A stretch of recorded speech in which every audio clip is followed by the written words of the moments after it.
హసీనా ప్రభుత్వాన్ని కూలదేయడం వెనకాల ఉన్నటువంటి ప్రధానమైనటువంటి కారణం కూడా అదే.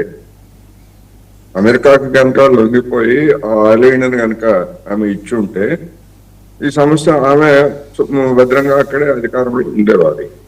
దానికి మన దేశం వ్యతిరేకం. ఆ విధమైనటువంటి ఐలాండ్ ఎందుకంటే అక్కడ అమెరికా మిలిటరీ కేంద్రం పెట్టడం అంటే అది అల్టిమేట్ గా బంగ్లాదేశ్ ని అదుపు చేసుకోవడానికి పనికొస్తుంది, భారత్ ని అదుపు చేస్తుంది, చైనా మీద కూడా భారత్ చైనాల మీద కూడా దాన్ని ఉపయోగించడానికి చేసినటువంటి ఒక పెద్ద ప్లాన్. అసలు చైనాని కంటైన్ చేయడం కోసమే ఇదంతా అమెరికా చేసింది అనేది కూడా ఇంకొక వర్షన్ కాదు సార్. ఇండియాని చైనాని కంటైన్ చేయడం, చైనాని నిరోధించడం కోసం చెప్తున్నా. ఇండియా చైనాని కంటైన్ చేయడం కోసం బంగ్లాదేశ్ లో ఒక స్థావరం, దానికి అవసరమైనటువంటి స్థావరం. ఒకవేళ రేపు బంగ్లాదేశ్ లో ఎవరైనా కానీ మళ్ళా పరిస్థితులు మారి వ్యతిరేకిస్తే ఆ బంగ్లాదేశ్ వీళ్ళ మీద కూడా అదే మిలిటరీ, చైనా అమెరికా మిలిటరీ వాళ్ళ మీద కూడా దాడులు చేస్తాయి, కుట్రలు చేస్తాయి. అందుకని మూడు దేశాలకి ప్రమాదకరమైనటువంటిది. దాన్ని వ్యతిరేకించారు కనుకనే హసీనాకి ఈ విధమైనటువంటి పరిణామాలు అనేది మనకు స్పష్టం. ఇప్పుడు జరుగుతున్నటువంటి పరిణామాలు కూడా దానికి కొనసాగింపుగానే.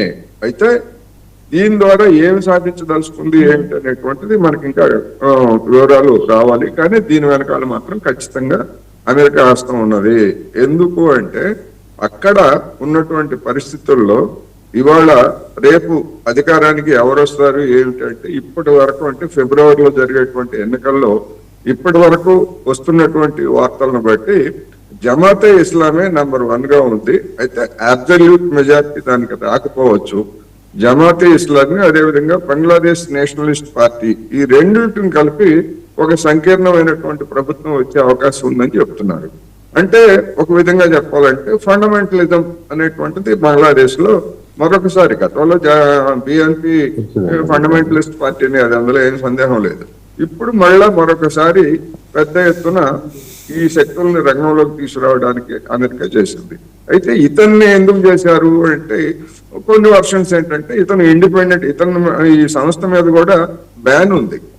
అవామీ లీగ్ తో పాటు ఈ రెవల్యూషనరీ మంచి పేరుతో ఉన్నటువంటి దాని మీద కూడా బ్యాన్ పెట్టారు. కనుక అతను ఇండిపెండెంట్ గా పోటీ చేయడానికి ఆల్రెడీ ప్రచారంలో ఉన్నాడని, ఆ ప్రచారంలో భాగంగానే వెళ్తుండగానే చంపేశారనేటువంటి వార్తలు.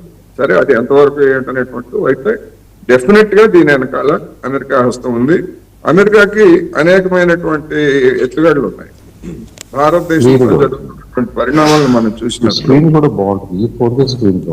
చూసినప్పుడు ఏంటంటే మన దేశం మీద ఒత్తిడిని పెంచడానికి, ఆ ఒత్తిడి దేనికంటే తక్షణ ప్రయోజనం దానికంటే మన ట్రేడ్ అగ్రిమెంట్ ని మన మీద చేయడానికి. సరే, చిన్న సబ్మిషన్ చంద్రశేఖరరావు గారు, మీరు మ్యూట్ లో ఉన్న ప్రార్థన దయచేసి. కోటేశ్వర గారు మీరు మాట్లాడండి. రైట్. అందుకని ఈ ట్రేడ్ అగ్రిమెంట్ అనేటువంటిది వాళ్ళకి ముఖ్యం కనుక దాన్ని బ్లాక్ మెయిల్ చేయడానికి ఈ విధమైనటువంటివన్నీ కూడా చేస్తున్నట్టుగా మనకి కనిపిస్తూ ఉంది. రెండోది, అక్కడ జరుగుతున్నటువంటి పరిణామాలు, ఒక యువకుడిని హత్య చేయడం వెనకాల కూడా దాని వెనక కూడా పెద్ద కుట్ర. ఎందుకంటే రెండు దేశాల్లో ఫండమెంటల్ ఫోర్సెస్ అనేటువంటివి రెచ్చిపోతున్నాయి. మన దేశంలో ఉన్నటువంటి ఫండమెంటల్ ఫోర్సెస్, అక్కడ ఉన్నటువంటి ఫండమెంటల్ ఫోర్సెస్. ఇక్కడ ఉన్నటువంటి ఫండమెంటల్ ఫోర్సెస్ ఏం చెప్తున్నాయి? అఖండ భారత్ అని చెప్తున్నాయి. అఖండ భారత్ అంటే మయన్మార్ తో సహా, ఆఫ్ఘనిస్తాన్ తో సహా మొత్తాన్నంతా ఒకే దేశంగా మేము మారుస్తామని. దానికి కౌంటర్ గా అక్కడ ఉన్నటువంటి ఫండమెంటల్ ఫోర్సెస్ అఖండ బంగ్లాదేశ్ అనేటువంటి దాన్ని వాళ్ళు ప్రచారం చేస్తున్నాయి.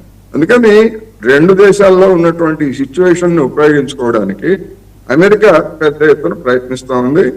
ఈ పరిణామాల మధ్యలో మన దేశం చాలా జాగ్రత్తగా వ్యవహరించాల్సినటువంటి అవసరం ఉందనేది నా అభిప్రాయం. అందుకనే ఆ కుట్రలో భాగంగా హది అనేటువంటి వాడిని చంపేసినటువంటి వాళ్ళు ఏ ఆధారాలు లేకుండా భారత్ పారిపోయి వచ్చేసారు, భారత్ లో ఆశ్రయం తీసుకున్నారు అనేటువంటి ప్రచారం కూడా మనం వెంటనే చూసాం. అంటే ఏమిటంటే యాంటీ ఇండియా ప్రచారం.